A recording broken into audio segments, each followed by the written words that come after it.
I'm Juliet Mann, the presenter of our daily business show and weekly current affairs talk show, The Agenda, on CGTN, China's international channel. And I am delighted to be here with you at the World Economic Forum in Davos to moderate this session when code and creativity collide. Now, artificial intelligence is moving faster than any technology we've seen. It's reshaping how we work, how we create, how value is generated. And few industries have really had a big impact of AI and felt that impact more than music, when AI can write, can produce, can even perform. So when AI-created artists like Sienna can be Spotify's most played artist, it raises a bigger question, and that's not just about music. It's about human creativity. It's about ownership, and it's about power in what is increasingly an AI-driven economy. So that's why we have this panel today. And so to help us explore what it means for creators, for companies, for culture, I'm joined by two leading champion creators working at different layers, I think, of the music and technology ecosystem. In no particular order, we have Harvey Mason Jr. and will.i.am. Now, for those of you who don't know, Harvey Mason Jr. is one of the most influential figures in modern music and a lifelong basketball fan and player, right? CEO of the Recording Academy, he represents creators worldwide. He is himself a Grammy-winning producer and songwriter whose work spans global superstars and generations.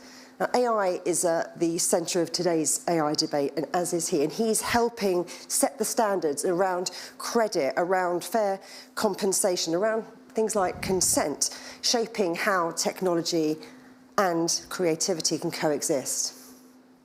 Our other tastemaker in the room is will.i.am, a 9-time Grammy-winning artist and a serious technology founder and pioneer. I think you're a bit of a futurist, aren't you? CEO of FYI.ai, an early force behind Beats by Dre before the $3 billion sale to Apple. And today he advises global companies on AI, on culture, and the future of creativity. He's also a UN Goodwill Ambassador for AI skills, working at that intersection of music technology and human potential. I think we should get started.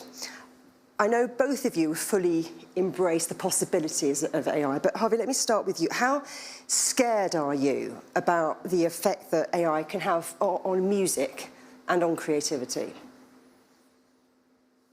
Scared is an interesting word. I am fearful in some regards, but I'm also very optimistic. I think there's so much potential. I think there is a need for guardrails and to make sure that there are controls in place.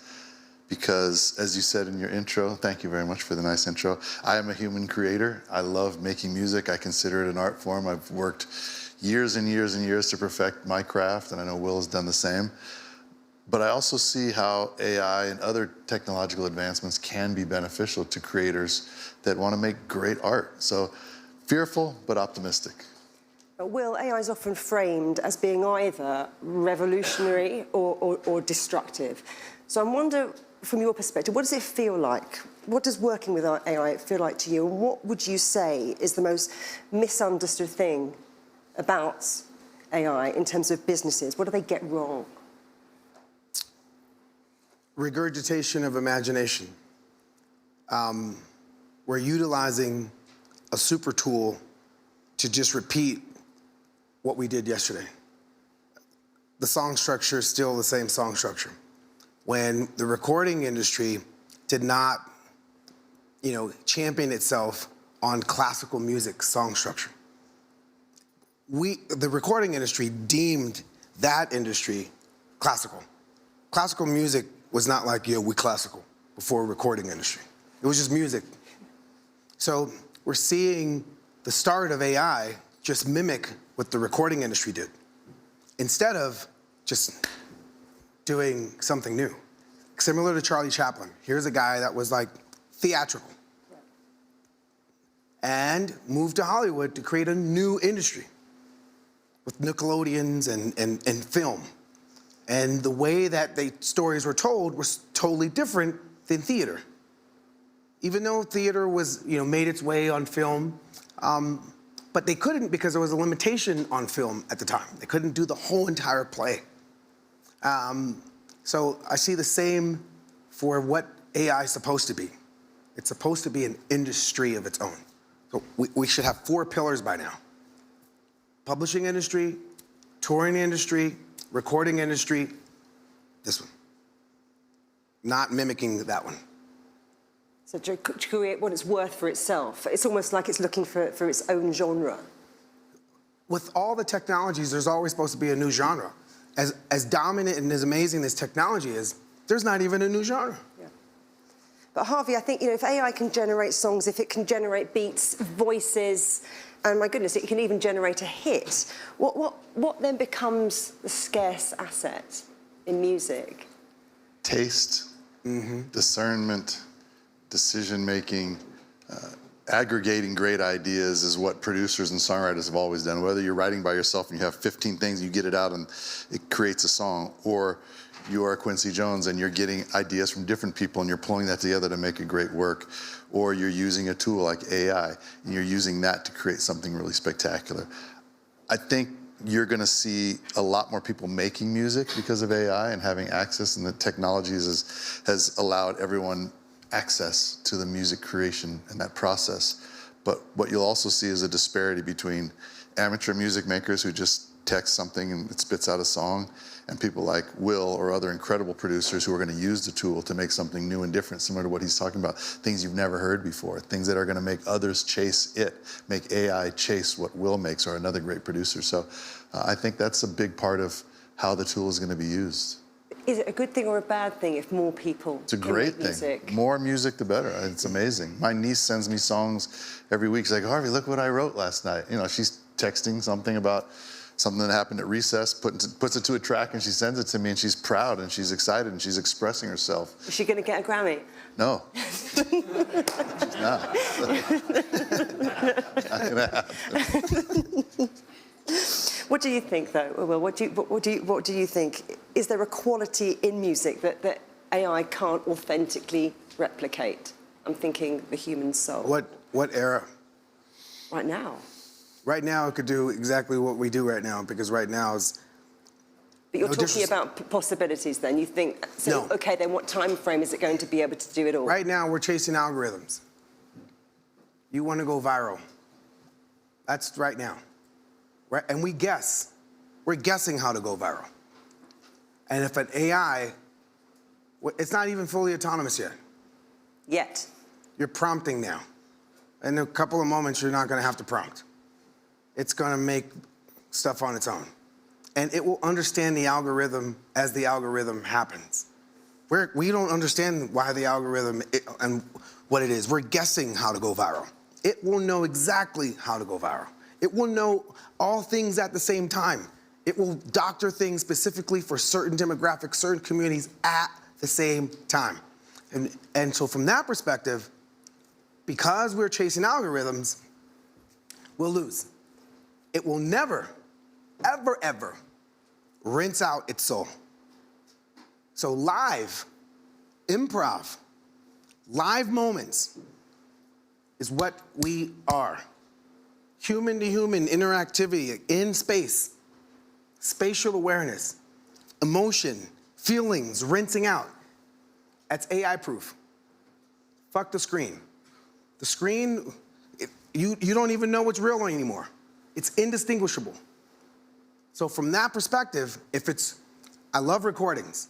Recordings are awesome, but I also like live moments. How fast that person's brain's going, like, yo, were you there that day? No, I wasn't. For example, we love sports. And when you see a game, how many times you see it again? There's no need to see it again. It was supposed to be that moment. That's why we love sports. That's why it's AI proof. Like, you don't even want to see a human play an AI in chess, even though chess is better than humans. But you know what's interesting is, unlike sports, the reason we listen to music is there's an emotion attached to it. And that emotion is something we want to revisit. Yeah. Time and time again. So to your point, yes, live performance is always going to be important. It's always going to be AI proof, but there's still got to be that human emotion in the music that is recorded so that it can connect and resonate with audiences and listeners. And that's the thing, we do want to hear it again and again. Yeah, but okay, let's just rewind. Go on. What was life like in 1826 when there was no recordings? Come on, we're all old, but we're not that old. No. But still, you have to think about that. That wasn't that long ago. My grandmother's grandmother lived that. What was life like 1726, 1626, 1526? What did humans do? What was the choral? It was church. It was community. It was, and we didn't have to worry about birds, bears, lions competing, even though birds sing awesome. It wasn't our fear. It wasn't our worry. We weren't competing. Now there's something that could do exactly what we do with recordings and do it at a scale that humans cannot. When I wrote Ordinary People with John Legend, that was my heartbreak. And then people listened to Proximity Heartbreak, something that was close to theirs. AI is going to give you your heartbreak, your specific heartbreak. And so humans have to grapple with that. We have to grapple with like, yo, I wrote this song for me. Yeah. And I want everyone to listen to it. So now the audience is like, I got my song now. Yeah. Not just Billy Joe's, this is your song. But you're really gonna have your song now. Yeah. But the question will be, will people care about a heartbreak song written by AI? Machine. No, Yeah. so the narrative is gonna change because it's gonna be written by that person's data. Right now, we are not thinking about how valuable our individual data is. There was never a system. When you say data, what do you mean? Well, Like, this is not data in here. No, so This is my life, my emotion, my love. The thing is about AI is that we know that it's going to be able to create more ideas than a human person ever could. But what it can't do is create all of those choices. Not yet, anyway. It can't make the choices about those ideas yet. So Harvey, what's the part of creativity is it that AI can't replicate for you? We're talking about the human spirit, that live element? Yes, and I'm not going to say it can't replicate it because clearly it can. We're seeing songs on the charts that people are liking and loving and listening to. But at some point, I do believe authenticity and truth and emotion and humanity there's going to be a premium on that because it will resonate differently, knowing that it's coming from someone's experience. So as far as what AI can and can't do, it can write all the basic lyrics. It can make all the basic sounds and production and chord progressions. So I don't think that's really going to be the question. And Will's probably seen even the next evolution of AI that most of us have not seen. So you can predict it's going to continue to get better and better and better. So the only thing we can do, try and tell our stories in a unique and authentic way and then continue to make new art that AI is not thinking about yet. Because Will tell you that AI is going to learn from what we do, from what we create. And at some point, it's got to draw from previously created works. You mentioned premium, so I just want to talk to you about that for a moment, because AI is going to dramatically lower the cost of being creative. So who economically benefits from that shift? Is it artists? Is it performers? Is it the labels? Right now, it's not the artists or the performers. Our hope is that it can be in the future, and people that have had incredible singing careers or songwriting careers can continue to monetize their IP or their voice or likeness. And those are things that we're hoping to build into guardrails or legislation. So who's at risk if the industry gets it wrong? So let's just back up for a second, because you said something ignoring what has already happened before AI. So DSPs have devalued music. I remember what it was like selling records. Now I know what it's like when people rent music. And renting music has demolished what the value of music is. So, and AI is not even here yet in the way that it's going to be. So AI hasn't even made music based on your genome. So we all have access to Village AI, ChatGPT. We're all using AI, LLMs, and diffusion models to make images, to make audio, and to make sentences. Demis's AlphaFold hasn't even been thrown into the mix. AlphaFold is how proteins fold. And when AI is making music composing to your DNA, we are sound, harmonically in tune. When my cells vibrate at a disease, that is truly a disease. And I could use AI to compose audio, what's happening to us individually, cellularly.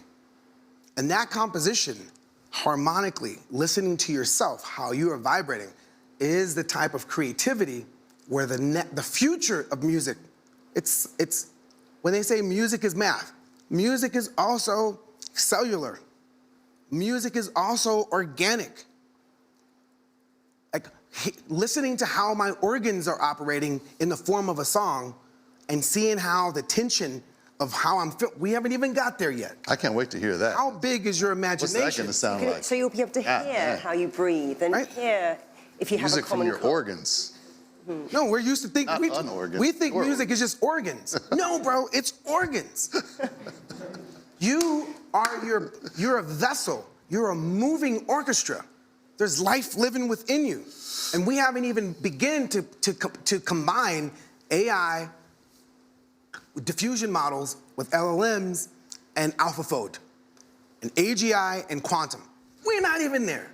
So where is your, I'm not sure. mind-blowing. I'm not sure I even want to go there. Well, you want to go there. Here's the reason why.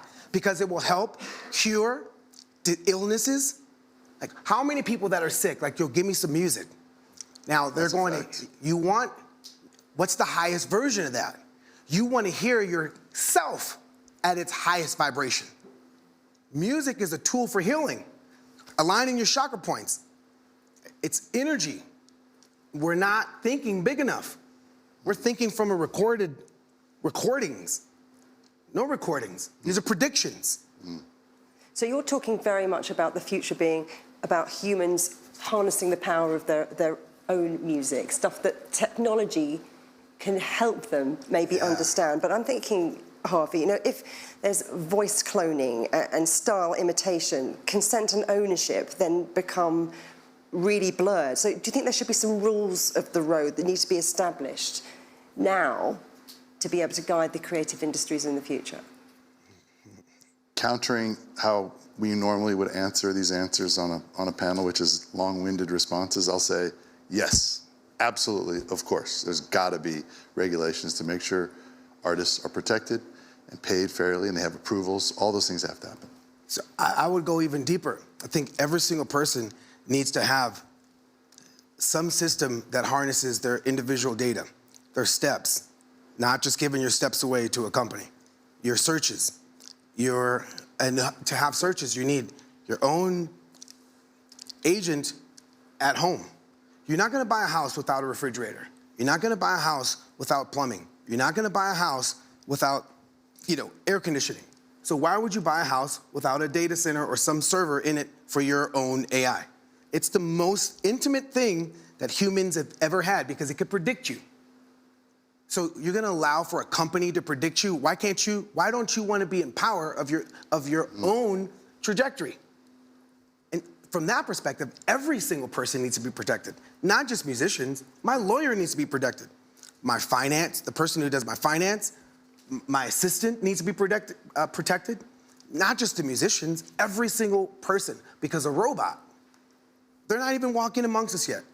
Here we are, 2026 WEF.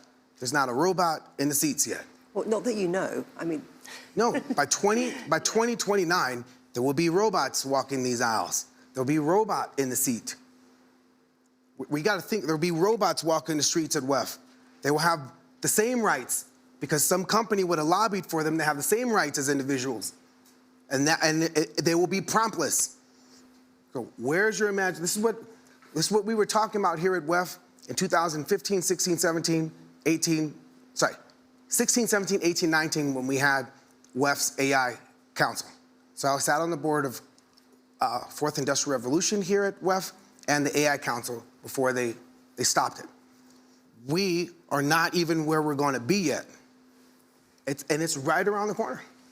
So it's right around the corner, this future of unknowns. I want to bring it back to music and to the creative arts. And let's hear again from you, Harvey, because someone once told me that you need 3 things to succeed.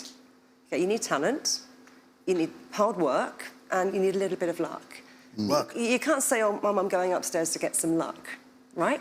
So when it comes, fast forward, say, 5 years, 10 years' time, what is a creator going to look like to you? Do you think it's going to look like a robot, or do you think it's essentially still going to be a human in an AI native world that can't rely on talent alone? I think you'll see different types of creators. I really do. There's going to be the purist that wants to create in a traditional way with traditional instruments from the past. There'll be people that will be using the technology that's available to them. You'll probably have robots and promptless platforms creating music as well.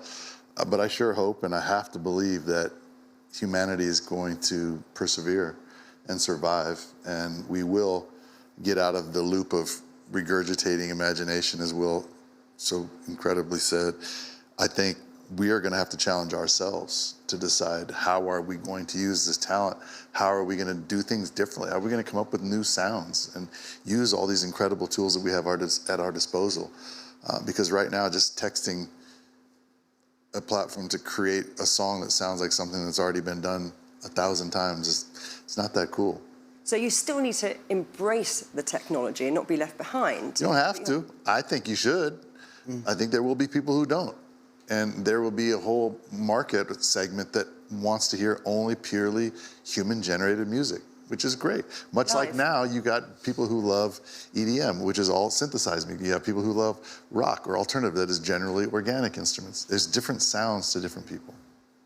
But what Will was saying is that it's going to be embedded into our daily life to such an extent that we're not going to be able to get away with not embracing it. I won't go that far, because there's still people who love to paint.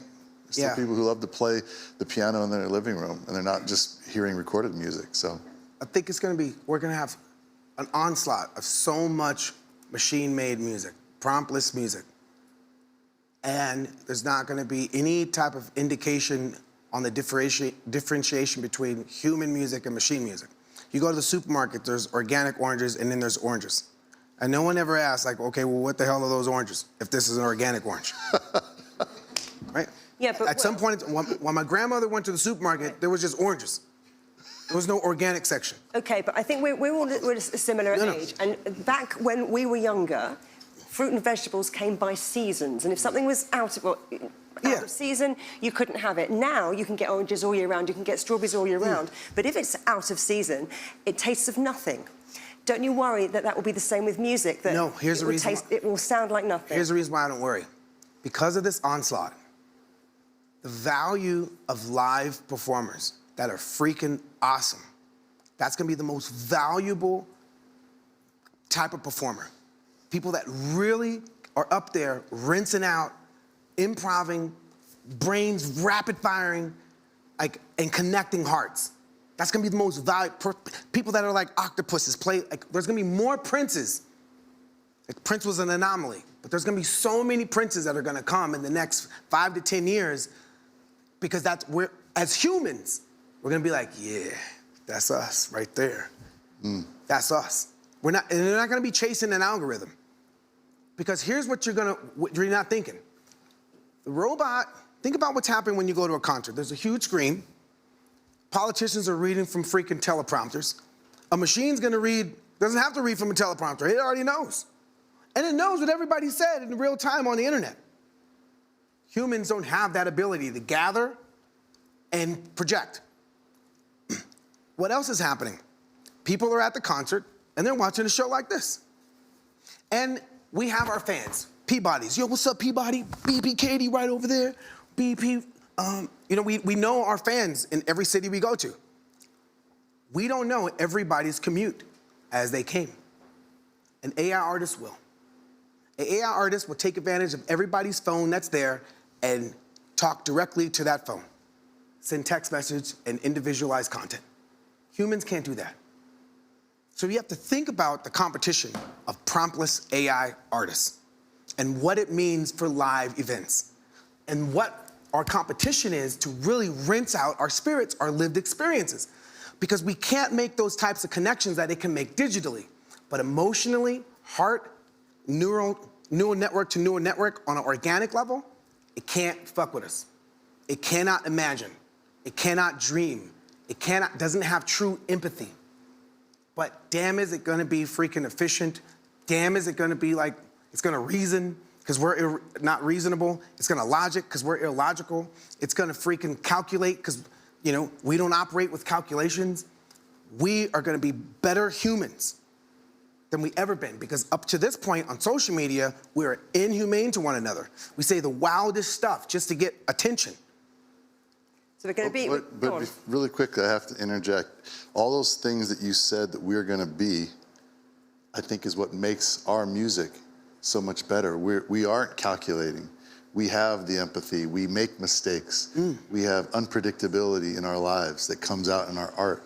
And I think that's what makes our music so different and something that AI can never do. So what advice, Harvey, would you give to music creators and to business leaders who are afraid that AI will replace them?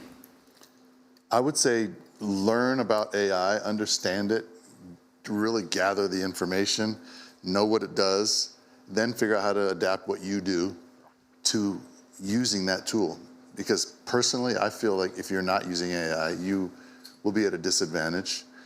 So adapt to the technology and then make things with it that you've never done before or that technology cannot do. Use the technology to your advantage as a creator to create something new and exciting and incredible. I would encourage everyone to go out and get your personal GPU. Don't rely on the local village AI. Build and tune and train your agentic self. I'm teaching a course on that at ASU now, where my students are building their own agents on their own personal GPU. And while you're doing that, let your agentic self be awesome with predictions. But then you, as the human, be unpredictable.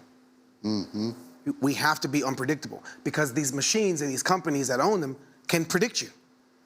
You gotta be unpredictable. You gotta like live out loud at your highest vibration while you have something that you own, that's yours, that leverages your data, that's your agentic self. I like that. Stay unpredictable. I'm just going to, I think, should we open this up to questions? Yeah, I think yeah. we've got time for just a couple of questions to each of them. Yeah, so the lady in the red scarf here. Just say who you are and direct your question. Hi, my name is Brenda. This question is for Harvey. First of all, I really appreciate, I do think there's something, something different about knowing that there was a human being behind it who has shared lived experience. How do you see the Grammys playing out?